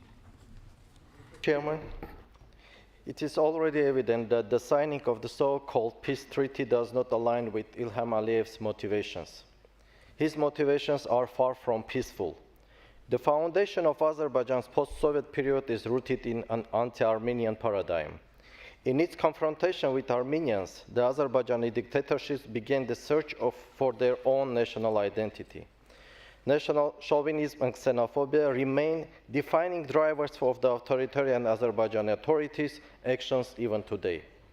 Aliyev's beliefs they are fulfilling a historical mission to build an Azerbaijani nation-state. The establishment of a ruling dynasty is an integral part of this process. A formal peace with Armenia would hinder this state-building effort by removing a key factor for internal mobilization behind the dictatorship. Dynastic ambitions drive Aliyev and his Turkic allies towards new expansionist plan, including the so-called Zangezur corridor for Armenia, as well as the main narrative about Western Azerbaijan, as the basis for these expansionism. This assembly shall very clearly realize that these are very concrete strategic plans for the further annexation of Armenian territories. The multi-billion-dollar purchases of offensive weapons continue unabated. Why persist in militarizing the country if Mr. Aliyev's claims to have restored territorial integrity? All of this points to the Turkey coalition's intent to constantly undermine regional stability and security. Dear colleagues, representatives of many European countries are gladly buying Azeri natural gas and instill in Azerbaijan a sense of impunity and thereby encourage its dismissive tone in relations with the West. I believe it's time for clear realization of the illusionary nature of any peace process with Ilham Aliyev unless the international community enforces a fair and lasting peace in the region. Thank you. Thank you very much. And now the next and unfortunately the last speaker will be Mr. Bricot. You have the floor. Merci, Monsieur le Président. Thank you, President. To begin with, may I thank the 3 rapporteurs. Although the debate is concentrated on Georgia, and I am in fact going to speak to Georgia, but I think we have had three rapporteurs who presented reports this afternoon, so thank you. I was one of the members of the Electoral Observation Mission, and I've heard some colleagues talking about the situation in Belarus, but the situation there is very different. in the case of Georgia, it would be something of a caricature to say the Georgians themselves are divided. I think there are differing views on the trajectory, the path that lies before Georgia. But I think the Georgian dream is slightly more subtle, using the weapons or the arms of democracy.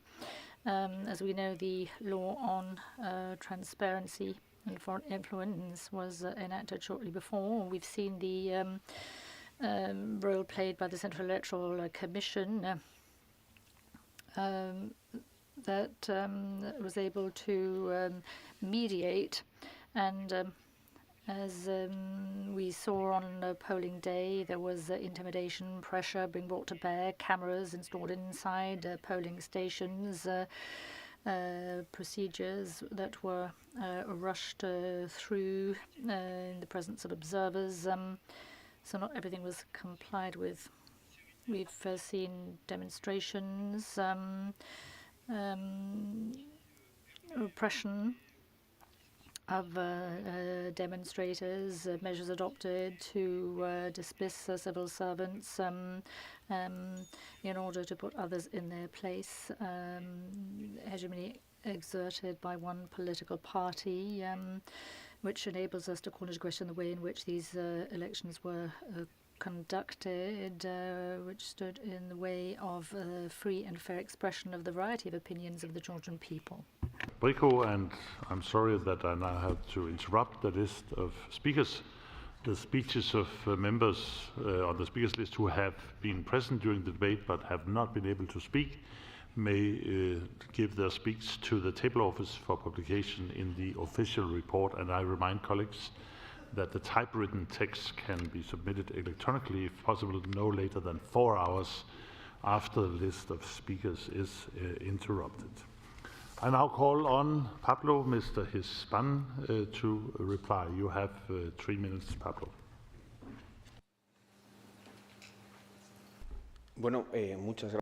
Thank you very much indeed. Thank you very much to all of you for all of those comments, and thank you very much indeed for all of your speeches. Obviously, one of the most complex issues that we've had to deal with recently is Georgia.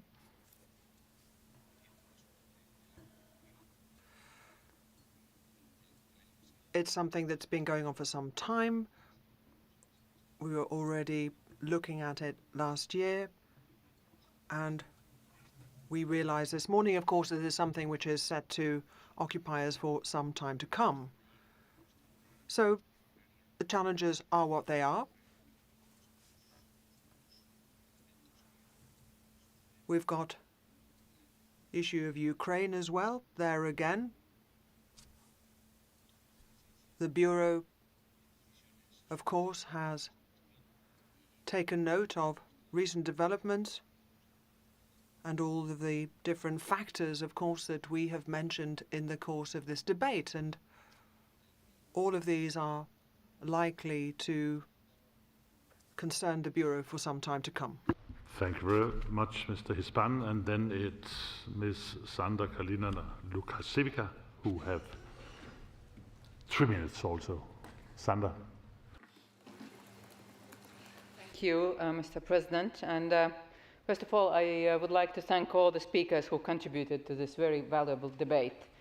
And dear colleagues, this is the first time the monitoring progress report is debated in this format of the joint debate, together with the progress report of the Bureau and the Standing Committee and the election observation report. So, and I think we all agree that it proved to be relevant and logic, and indeed very relevant to the present challenges we are facing. The fairness of the elections in each country constitutes a basic starting point for the functioning of democratic institutions, which are assessed then in the framework of the monitoring procedure, with the ultimate decision on the possible follow-up proposed by the Bureau to the Assembly. So the case of Georgia well illustrates this procedure. The election observation mission established by the Bureau presented the conclusions on the elections, taking into account not only the voting day, but the whole process in the run-up to the elections, which had then be followed by the monitoring committee. And I would like to use this opportunity to thank also Mr. Bulai and the whole election observation team for the incredible work. So the most recent visit carried out by the monitoring rapporteurs 2 weeks ago contributed to the further evaluation of the situation and perspectives for the political dialogue, and now, as a result of the challenges of the credentials of the Georgian delegation, the monitoring committee will prepare a report, also based on the conclusions of the election observation mission and monitoring rapporteur's visit. So we will debate that debate here on Wednesday afternoon. But that shows how each and every piece of the work is interconnected and leads to one step to another. So, dear colleagues, the past year once again, I think, demonstrated clearly the usefulness of the parliamentary monitoring procedures, which also, luckily, has contributed to the progress in some countries. In some countries, we see worsening of the situation, but we can also see improvement in some countries. So therefore, I would like to take this opportunity once again to thank all members of the monitoring committee, and in particular the rapporteurs for their valuable work, and thank you for your support in this work. Thank you. Thank you very much, Sandra. Now the debate is closed. The Bureau has proposed a number of references to committees for ratification by the Assembly, and they are set out in document 16096 and addendum 1. And I want to know if there is any objection to the proposed references to committees. It doesn't seem to be the case, so the references are approved. And I now propose that the other decisions in the progress report be ratified. Are there any objections to that? There is not, so the progress report is approved.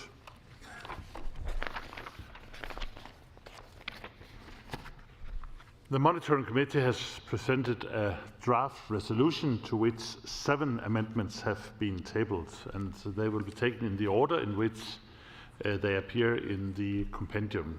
And I remind you that the speeches on amendments is limited to 30 seconds.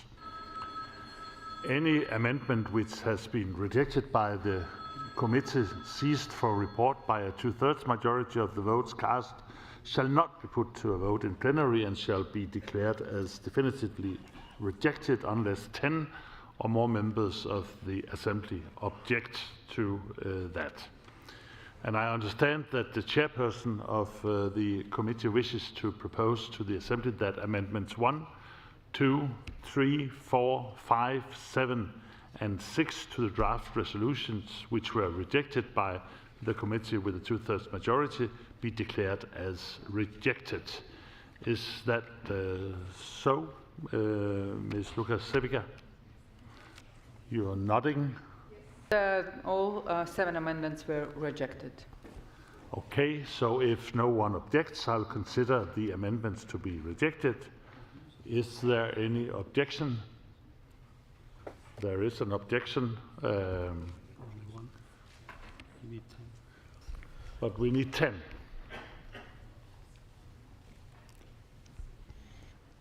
Are there any more than 1 objections? Please. Sorry? Yeah.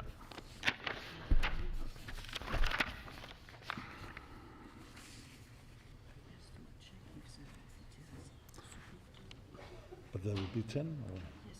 Yes. Yeah. We need 10 persons, but there's only 1. So amendments 1, 2, 3, 4, 5, 7, and 6 to the draft resolution are therefore rejected and will not be called. Thank you. And we will now proceed to vote on the draft resolution contained in document 16086 as amended, and a simple majority is required for that. So now you are going to vote, and the vote is open.